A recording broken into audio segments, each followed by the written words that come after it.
Bonjour à tous, je m'appelle Élise, j'ai 78 ans aujourd'hui et je viens de Brest, là où la mer gronde et les falaises murmurent des secrets.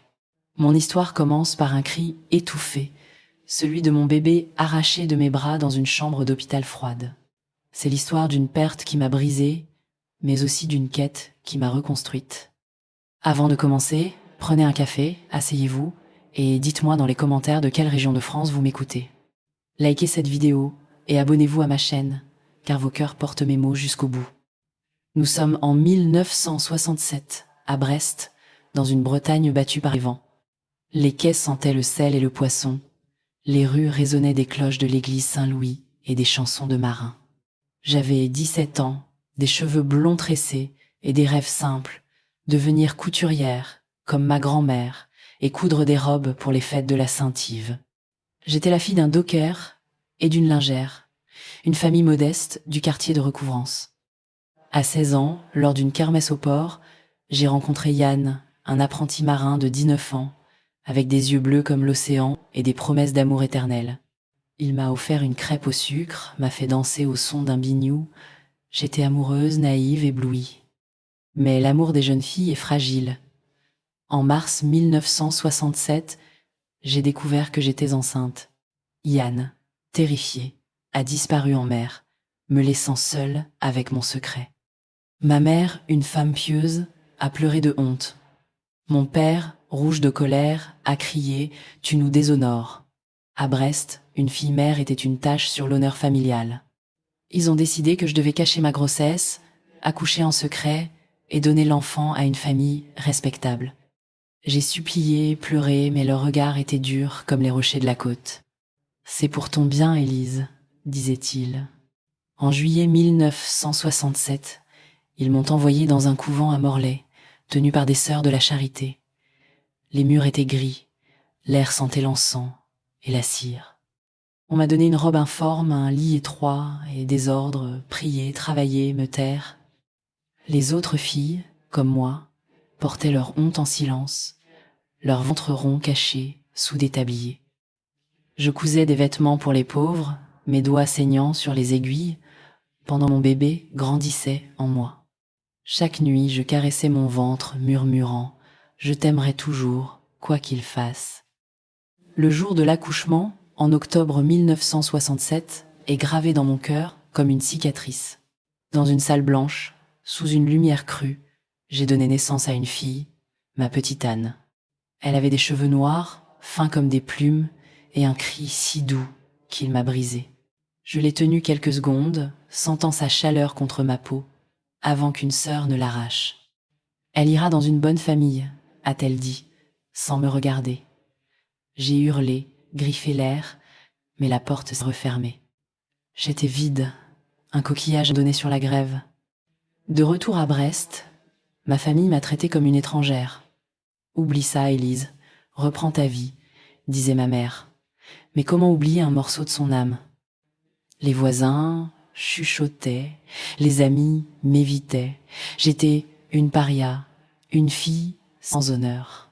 À 18 ans, j'ai trouvé du travail comme femme de ménage dans une grande maison bourgeoise à Saint-Marc.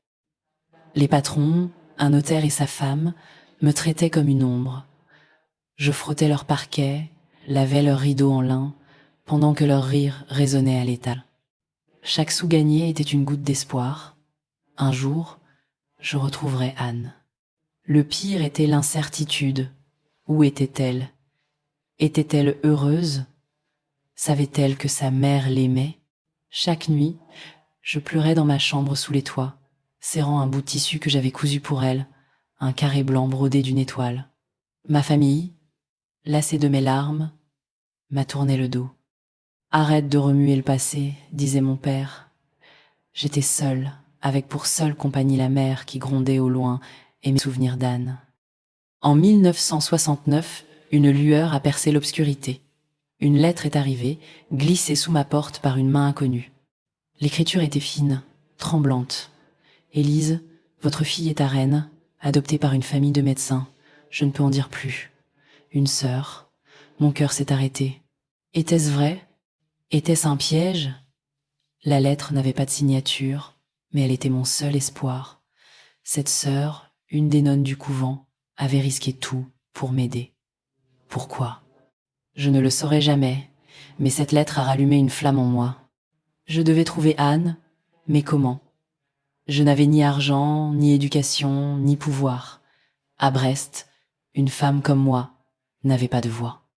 J'ai décidé de me battre, pas avec des cris, mais avec du travail. J'ai quitté mon emploi de ménage, trop mal payé, et trouvé un poste dans une fabrique de conserverie de sardines. L'odeur de poisson collait à ma peau, mes mains saignaient sur les boîtes métalliques, mais chaque franc économisé était un pas vers Rennes.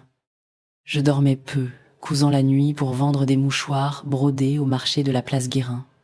Mes yeux brûlaient, mais je pensais à Anne, à ses cheveux noirs, à son cri. En 1970, j'ai pris un train pour Rennes, mon premier voyage seul.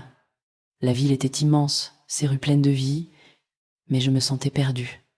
La lettre ne donnait ni nom ni adresse précise. J'ai frappé aux portes des médecins, des hôpitaux, des églises, montrant mon carré de tissu brodé comme une preuve dérisoire. Les gens me regardaient avec pitié, certains avec mépris. « Vous cherchez un fantôme, mademoiselle », disait un prêtre. Mais je continuais, poussé par une force que seules les mères connaissent. Les années ont passé, dures, implacables. J'ai appris à lire mieux, à écrire, en empruntant des livres à la bibliothèque municipale. J'ai économisé sou par sou, déménagé à Rennes en 1972 pour être plus près de mon but. Là, j'ai travaillé comme aide couturière dans un atelier, cousant des costumes pour le théâtre de la ville. Chaque point d'aiguille était une prière pour Anne, mais les portes restaient fermées. Les familles adoptives gardaient leurs secrets, les registres étaient inaccessibles. En 1975, j'ai cru l'avoir trouvée.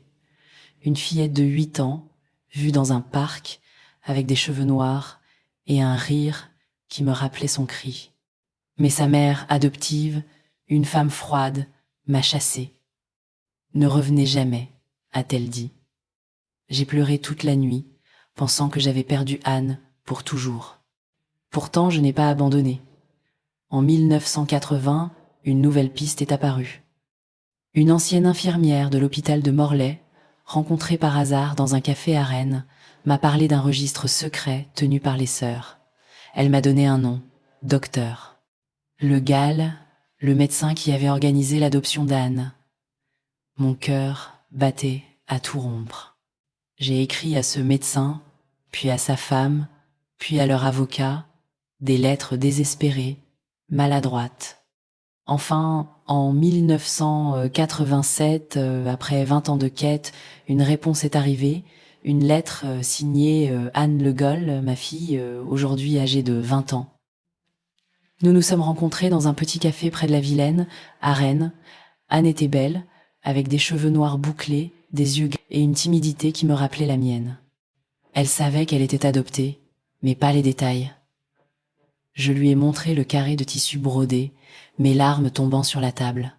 « Je ne t'ai jamais oublié », ai-je murmuré. Anne a pleuré aussi, prenant ma main. Ce jour-là, j'ai retrouvé mon cœur.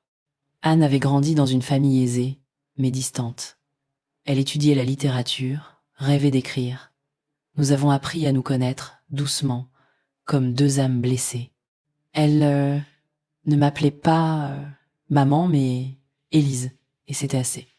En 1990, j'ai commencé à parler publiquement dans des églises et des salles communales de mon histoire et de celle d'autres mères forcées d'abandonner leurs enfants. J'ai fondé une association, les Étoiles Retrouvées, pour aider les familles séparées à se réunir. Chaque lettre reçue, chaque réunion organisée était une victoire contre le silence. Aujourd'hui, à 78 ans, je vis à Brest, près de la mère qui m'a vu pleurer et espérer. Anne est professeure, mariée, avec un fils qui m'appelle Mamie Élise. Mes mains, usées par les aiguilles et les boîtes de sardines, cousent encore, mais maintenant pour le plaisir, des couvertures pour mon petit-fils. Mes cicatrices sont là, mais elles racontent une histoire d'amour plus forte que la honte, plus forte que les murs d'un couvent. À vous, mesdames, je dis, peu importe ce qu'on vous a pris, vous pouvez le retrouver. Votre cœur est une étoile, et elle brillera toujours. Si mon histoire vous a touché, likez cette vidéo, abonnez-vous et dites-moi en commentaire d'où vous m'écoutez. Êtes-vous à Marseille, à Lille ou dans un village de Bretagne comme le mien? Partagez vos propres quêtes d'amour. Ensemble, nous sommes des étoiles qui ne s'éteignent jamais. Merci de tout mon cœur.